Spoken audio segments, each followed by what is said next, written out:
It comes down to two things. Either one, he just simply doesn't care about the repercussions, or two, he wasn't even thinking about them. Or there is a third possibility we probably should bring up and talk about. He could be this egomaniac where he thinks he's smart enough to pull it off and he's not going to get caught. Because you got to throw in there all these big time 4 and 5 star recruits, these D1 athletes. They have something a lot of people don't, and it's extreme confidence in their abilities on and off the field.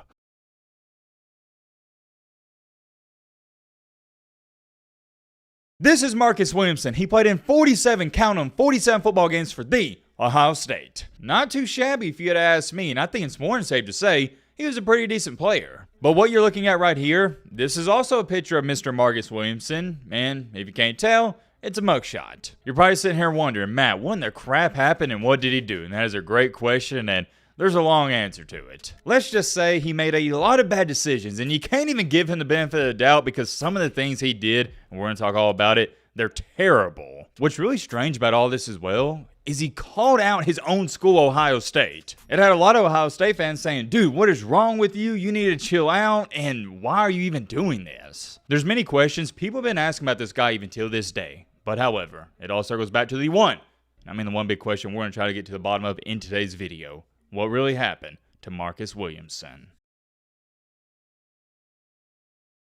Ladies and gentlemen, boys and girls, hope all of you are having a great and fantastic day. If not, hope this video can make it a little bit better. And I know, you want to get into the video, and I do as well. But real quick, if you have any recommendations for story videos like this in the future that you think would be great for the channel, or maybe you just want to see, feel free to leave a comment and recommendation down below. It helps on the channel tremendously. As most of you know, your boy Matt is a fan of the people, and I want to make content that people want to see. It is as simple as that. I really enjoy making these story videos in the off season, and it also seems like you've been enjoying them as well. Strap in, buckle up, get you a snack, get you a popcorn, get your favorite meal you like to eat when you watch a video, because trust me, I do the same thing. But alright, Matt, blah, blah, shut the crap up. Now, without further ado, let's get into it. Woo! Man, oh man, we got good old Marcus Williamson. And come on, man, you already know, to get into his story, we got to throw it all the way back to where things started. Coming out of high school, Marcus was listed as a 4-star recruit with a 93 overall scout grade. It's pretty good. He was ranked as the 167th best overall player in the nation, 21 cornerback, and 5th player in the state of Florida. In high school, he played for IMG Academy. When that was done, he decided to commit and sign with no other than the Ohio State University. As a freshman in 2017, not too much to say. He didn't play a lot, and he only had 6 tackles. And I'm going to kind of give you a spoiler right now. All throughout his career at Ohio State, there's not too much to talk about. And if there's not a lot to talk about and there's not a lot going on, I don't want to stretch it out. We're just going to run through it. In 2018, second year, didn't play a lot either. Heading into 2019, similar story and situation. It wasn't up until his senior year in 2020 till he saw significant playing time. This is where, as you can see, he jumped up all of his stats and numbers, and he had 27 total tackles. After that 2020 season, he did decide to come back because he had the COVID year, and he came back for what many label as the super senior year, his 5th year and final year of college football. 2021 was eerily similar to 2020. He was a decent player for him. I wouldn't label him as anything special. I wouldn't even say he was good, but he was decent. It's not like this guy was riding the pine his entire career. He played for him. It wasn't until after his football career where his story starts to get really interesting. His playing days for college football, at least after 2021, they were over. But fast forward time into 2022, he did something that was baffling, bizarre, and head-scratching, because at Ohio State, he didn't have any real problems like this. I don't know how to ease into this, so I'm just going to come out and say it. In the state of Tennessee, he wound up kidnapping, robbing, and carjacking a woman. I'm just going to show you this police report word for word. A woman told the Memphis Police Department an unknown man kidnapped her and took her wallet and phone on August 18th.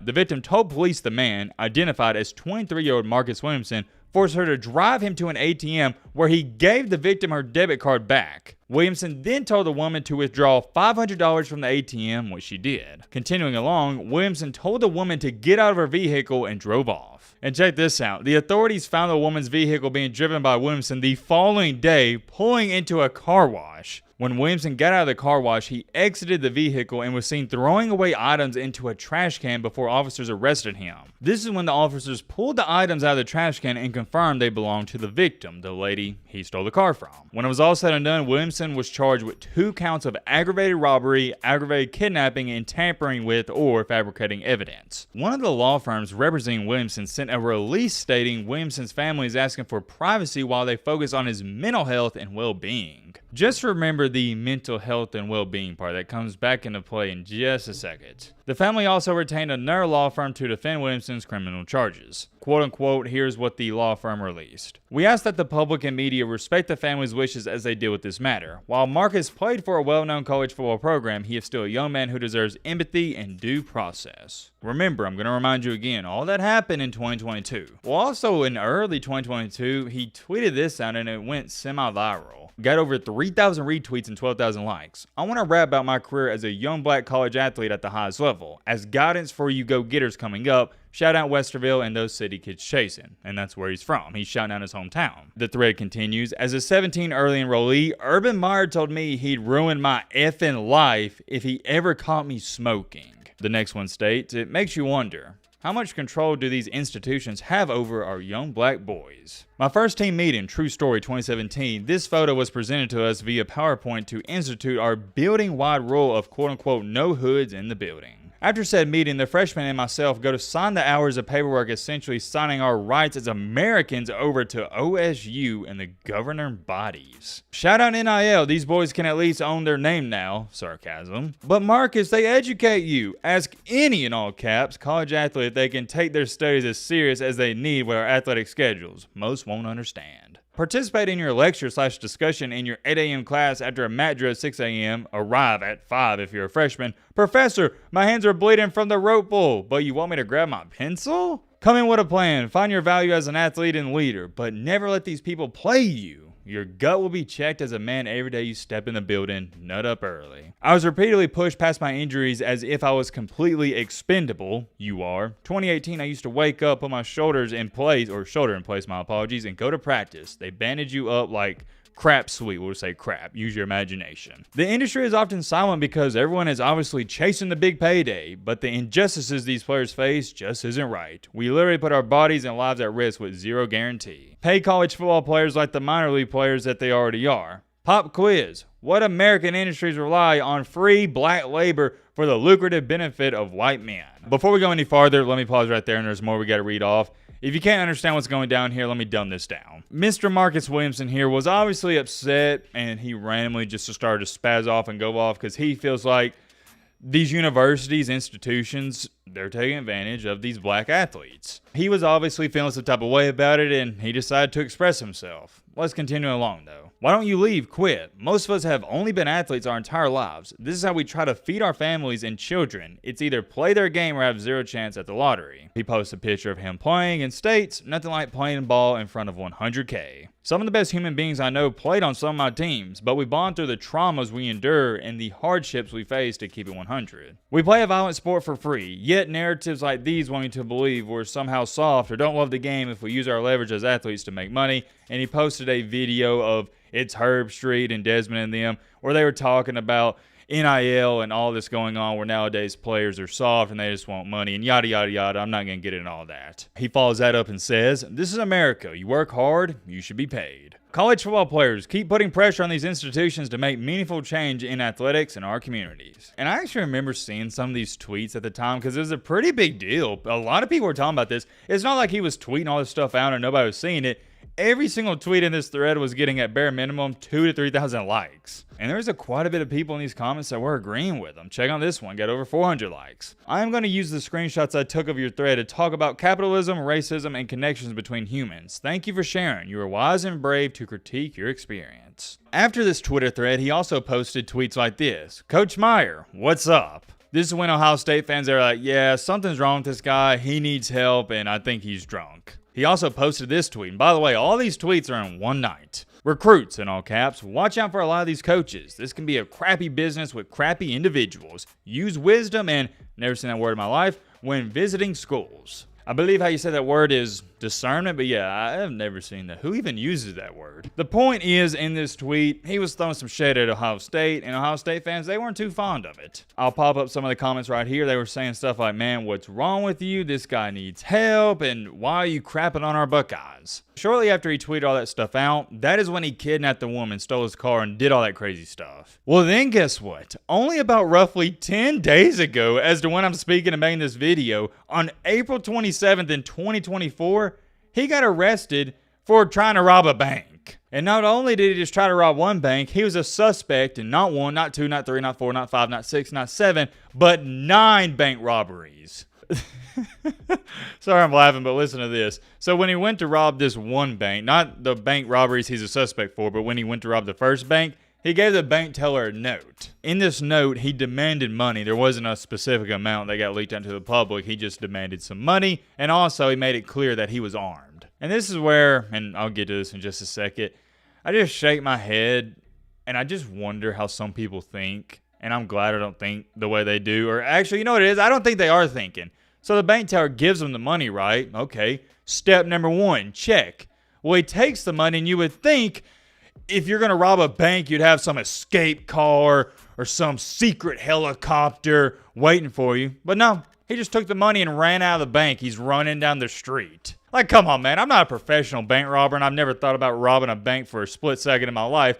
But if I were, just off the top of my head, I can tell you right now, I'd at bare minimum have a getaway car. And the funniest part about it was the police, they just watched it all unfold in front of their eyes. They were recording him running away. It's almost like they were sitting in the shop or sitting in the police station eating donuts, drinking coffee, like, all right, yeah, let's go get this guy when he runs out of breath. Of course, the police caught him, and recently, this was on May 2nd of 2024, so only about roughly 4 or 5 days ago, they did indict him on all of the 9 other bank robberies around the area. Here is the official mugshot. Of course, he's got multiples, but this is the most recent one. And man, oh man, shaking my head. What a shame, man. What a shame. We're going to go back to this, though. Remember how I told you to remember how his family stated he was dealing with some mental problems?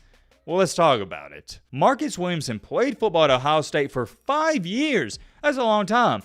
And there was no problems like this whatsoever. He didn't have anything huge like this come up. As soon as his football career ends, though, from 2022 into 2024, he goes crazy on Twitter. He robs a woman, steals her car. That's crazy. And then he does this. He robs 9 banks. Here's a $1 million question. I'm asking you guys. Let me know in the comment section. What in the crap happened? How do you fall off the rails that fast? To me, and it goes back to something I always talk about and bring up when we discuss these topics in these videos, the psychology of these athletes that blatantly ruin their lives, it fascinates me. There's no other explanation for it. Mentally, there's got to be something wrong with them. I put it to you like this. If it was the 1970s, 80s, or heck, even the 90s, and I'll give you the benefit of the doubt, early 2000s, and you try robbing a bank, I'd understand it a little bit more because there wasn't all this technology, and sometimes you could get away with it. But now in 2024, for you to think that you're going to rob a bank and get away with it, get out of here, man. Something's wrong with you mentally. Even if they don't catch you that day, that week, or even that month, eventually, down the line, they're going to catch you. It comes down to 2 things. Either 1, he just simply doesn't care about the repercussions, or 2, he wasn't even thinking about them. Or there is a third possibility we probably should bring up and talk about. He could be this egomaniac where he thinks he's smart enough to pull it off and he's not going to get caught. Because you got to throw in there all these big-time 4- and 5-star recruits, these D1 athletes. They have something a lot of people don't, and it's extreme confidence in their abilities on and off the field. Maybe some of that confidence it carried over to, I guess in this situation, bank robberies. But he also stole that lady's car and robbed her, and there's no explanation for that. That's just being a bad person and human being. Another thing that doesn't add up either is he graduated from Ohio State, so he's not dumb. He could have got a really good job somewhere and had a great career. Maybe he wanted fast money. Also got to bring this up.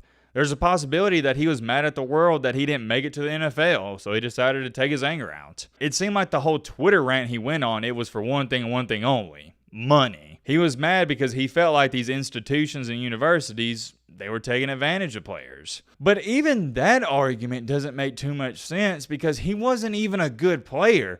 In 2024, where you can get paid by NIL, he wouldn't be seeing a dime anyways. Maybe he'd get a couple $1,000s, but that's it. Hopefully one day he can turn this shipwreck around. I'm rooting for him. I really am. I want to see everybody succeed in this life. I'm curious, though. Let me know your thoughts down below. But